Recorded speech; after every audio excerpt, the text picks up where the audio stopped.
waraysidaan la qaadeen mas'uuliyiinta waa baahintii isku duubistii Guuleed TV aniga Mukhtaar Aadi Baasha idin socodsiinaya imkana waxaan waraysan doonaa gudoomiyaha jaaliyadda Somaliland ee Manchester Bolton Cabdullaahi Cismaan Shaqeere. Cabdullaahi, welcome. Kusoo dhow. waan ku salaamayaa Mukhtaar, waxaan salaamayaa Mukhtaar wariyaha Mukhtaar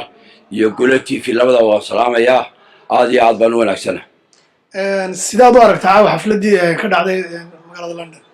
wallahi Mukhtaar xafladda horta dad badan oo dee kulmiye taageersan way yimaadeen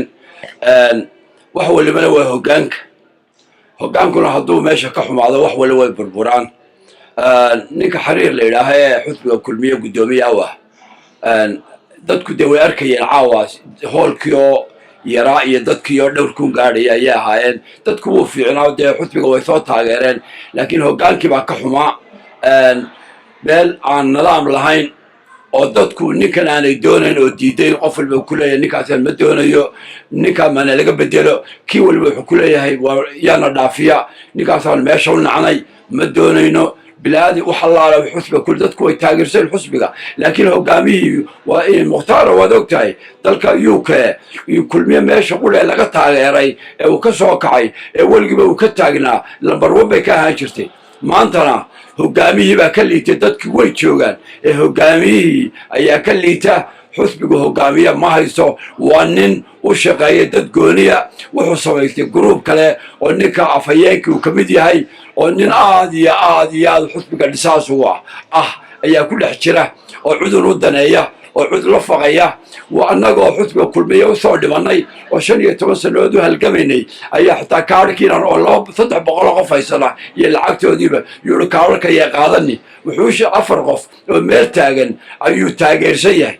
marka waxa weeye waxaan leeyahay maanta gudoomiyaha xusbiga kulmiye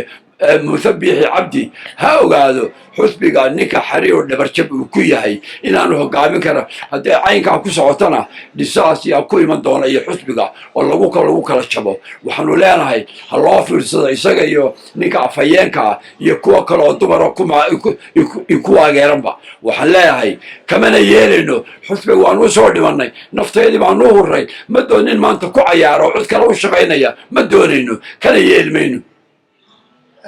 aad baad mahadsantahay Cabdullaahi. su-aasha kale soo shaqaysay intii aad sinaayi mucaaradka imikana in badan baad u shaqaynaysay maxaad fariintaad u diri lahayd gudoomiye Muuse Biixi Xariir waa maxay? waxaa loo la xariiro horta Manchester ay khilaaf baan ka taagan yahay oo laba group aad tihiin wali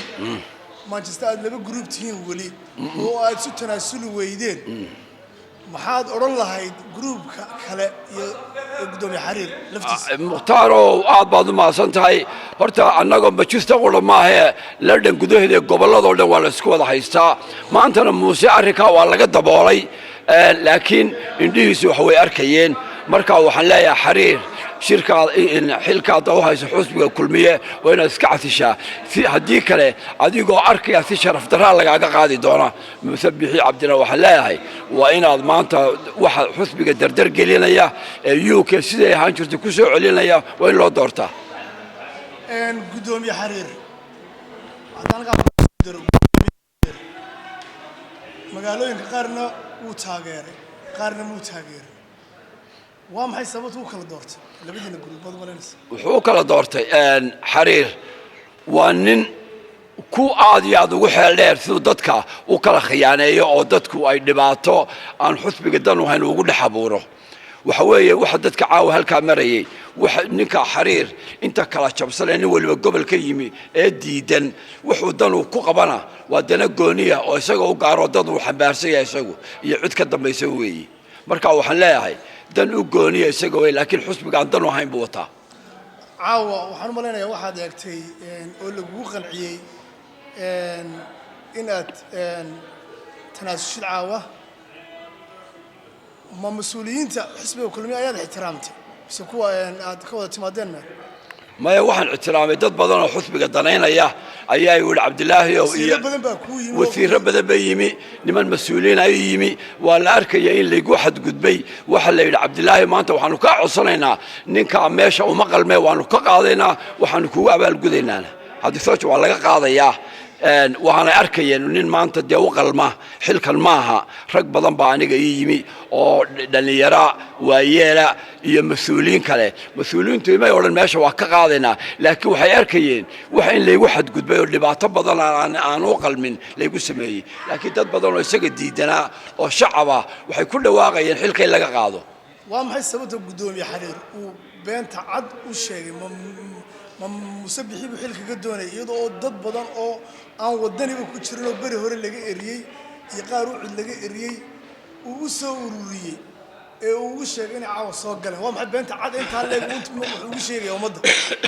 waxa laga yaaba weeye xusbiga cid ku soo biirtay ma jirto waa ragaan iswada garanayno waa in badan toban magaalada wada deganayn marka waxa weeye wuxuu ka dhiganayay inuu garab keenay intana afar heerkooda buu soo ururiyo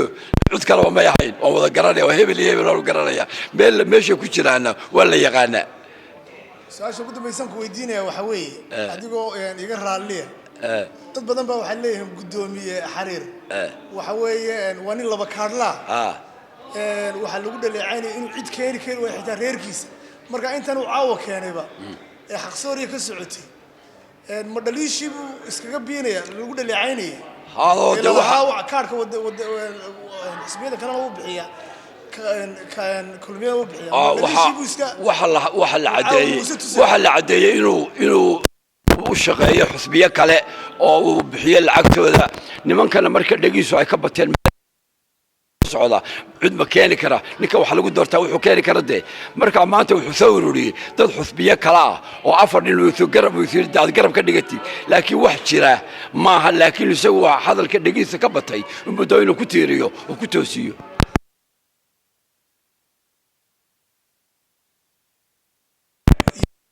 xisbiga musabix cabdi fariinta waa maxay UK haddii san ku sii socoto inay burbur ku imanayso maadaama magaalada weynada Cardiff wali la isku haysto maadaama Manchester la isku haysto waa maxay fariinta aad furaysaa madaxda kulmiye waxaan leeyahay madaxda kulmiye waxaan farayaa musabix cabdinawdir ee meeshii xisbiga kulmiye taageerada badan oo ka dalka UK la yiraahdo weeye waa meesha ugu adhaxda ugu adag weeye ee xisbiga kulmiye laga taageero haddii aan xariir maanta uu sii hayo talada waxaan ku ballan qaadayaa in dhul badan burbur badan xisbiga ku iman doono aan dan wahayn marka waxaan leeyahay ninka xariir ninka la yiraahdo xisbiga hoggaankiisa uma qalmo waxaan waraysiga ka qaadnay gudoomiyaha jaaliyadda Somaliland ee Manchester iyo Bolton Cabdullaahi Cismaan Shiqiire waa isduubistii isku soo dabaridkii Guuleed TV waa xadna socodsiin anigoo Mukhtaar Baashe Maxamuud kala soco warar xaqiiqo ah oo dhexdhexaada Guuleed TV meel kasta adduunka aad joogtid wassalaamu calaykum waraxmatullaahi tacaala wabarakaatuh